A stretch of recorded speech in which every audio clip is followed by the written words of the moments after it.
Hey everybody, welcome to the very first episode of Comic Culture Voyager. Go ahead and hit that like and subscribe, sit back and enjoy. There's no denying anime and manga have become a global phenomenon.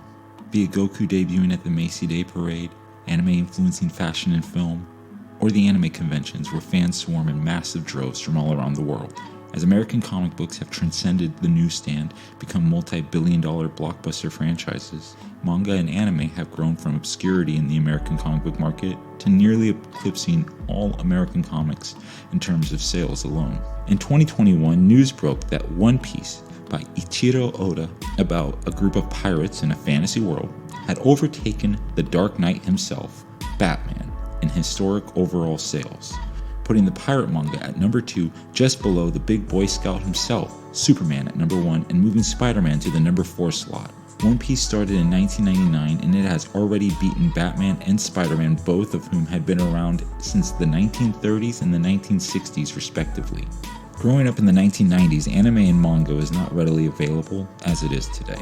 Before Toonami, anime was available through VHS tapes that you got from a video rental store, a comic book shop, or you're like me and your friend's uncle hooked you and your friends up with bootlegs of Ranma 1/2, Ninja Scroll, Samurai X, and Dragon Ball Z OVAs. Manga, on the other hand, was very hard to come across, with the majority of the manga in the 1990s in America coming out in standard American comic book format, opening right to left, and all of these series had very confusing numbering systems. Graphic novels in general were pretty new in the 90s, and it wouldn't be until the early 2000s that a few manga became more readily available at bookstores, but nothing like it is today, where entire sections of Barnes & Noble are dedicated to manga. So how did manga get here? What was the first manga to be released in America? And who were the people that thought to bring over this incredible side of sequential storytelling to America? Well, I'm going to answer those questions and more as we go over the history of manga in America. Astro Boy, or as he's known in Japan, Tetsuwan Atomu, Japanese for Mighty Atom, was created in 1952 by Osamu Tezuka.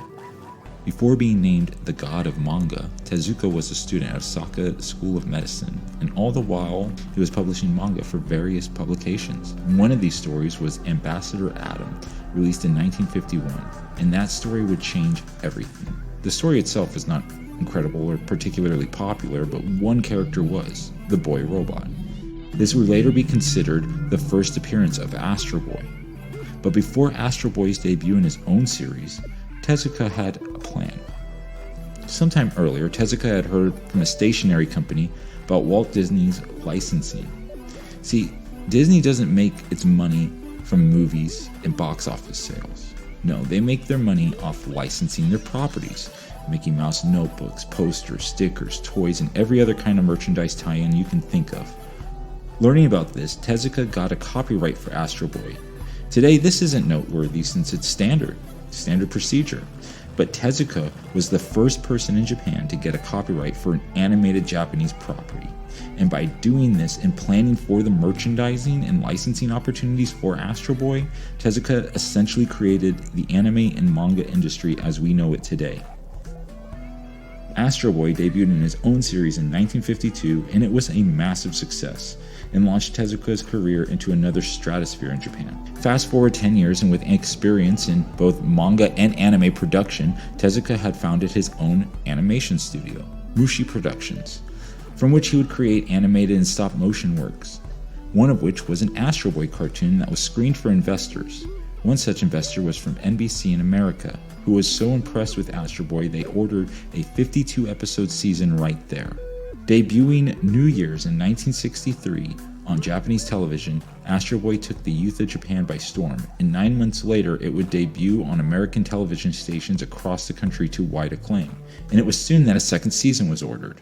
This made Astro Boy the first anime to be translated and brought over for American television audiences.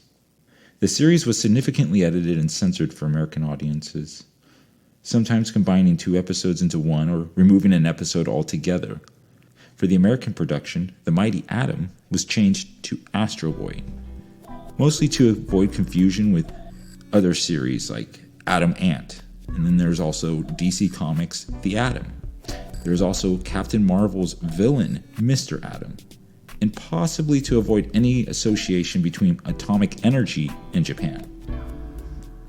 Astro Boy ran on NBC for 104 episodes until 1965, when it was not renewed for another season despite its popularity.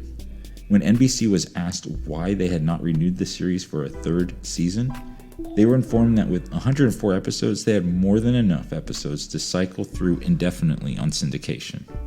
And as Astro Boy's fate on television seemed to end, it was that same year that NBC would commission a comic based on Astro Boy from Gold Key Comics. Gold Key Comics, sometimes seen as Whitman, was a product of Western Publishing, who used to provide comics for their previous distributor, Dell Comics. Now, Dell at one point was the largest comic book company in America, and they did this with outsourced studios who would create the comics, would acquire the licenses for television properties or cartoon properties, and they would manage the talent that created the comics. Dell would only provide distribution, and one of these studios that provided comics for Dell was Western Publishing.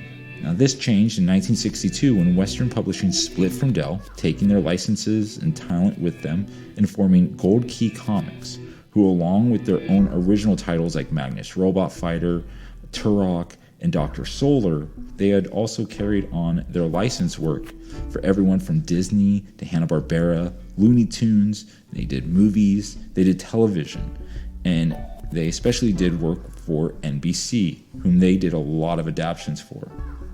Now, with this in mind, it just makes sense that Gold Key would be commissioned to create a comic based on a popular new show called Astro Boy to tie in with the massive success of the animated series. Astro Boy #1 from Gold Key Comics is the first time Astro Boy or any Japanese property appeared in American comics or in any printed story. The comic would feature an original story, but the art and writing go uncredited. The comic was not the only Astro Boy comic from Gold Key, as he would also appear one more time in March of Comics 285, released in 1966.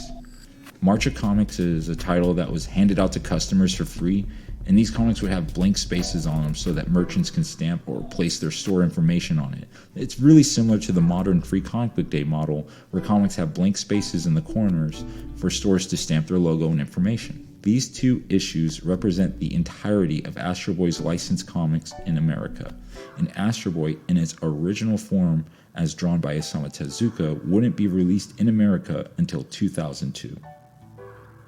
Tezuka would repeatedly condemn the Gold Key comics, referring to them as unauthorized bootlegs with horrible art. As color TV rose in use, black and white programming would soon be phased out, and Astro Boy would be soon dropped from syndication and relegated into pop culture obscurity. The success of Astro Boy's translation would also inspire other channels to find their own anime, with CBS localizing Speed Racer and Gigantor coming to the States in select areas as well. Astro Boy would appear once more in a series from Now Comics, a totally unauthorized series that was again vehemently disowned by Tezuka. It was just another series in a long line of unauthorized American localized manga properties. What stands out about this particular series is the use of the original in the prefix of the title. The series was canceled after 20 issues, not due to lack of popularity, but more so due to the mismanagement of Now Comics, not paying their talent, and general shady business. This iteration of Astro Boy would appear one more time in Speed Racer number 17, released in February 1989. That would be the same month that Osamu Tezuka, the god of manga and creator of Astro Boy, would pass away.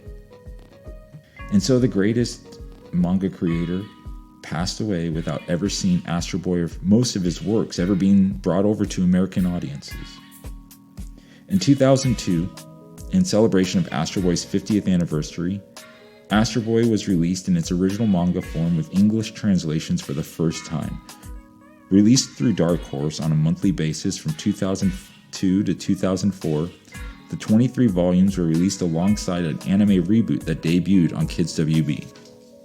As for Gold Key would not work with another Japanese property for 15 years until Battle of the Planets in 1979. And it would be another 20 years until the first official release of a manga in America, but those are both stories for another day. Thanks for listening, and check out the other videos. Comment below, let me know what you think. This is my first video, so any feedback is much appreciated. And also, if there's a topic you'd like me to cover in the future, let me know. Thanks.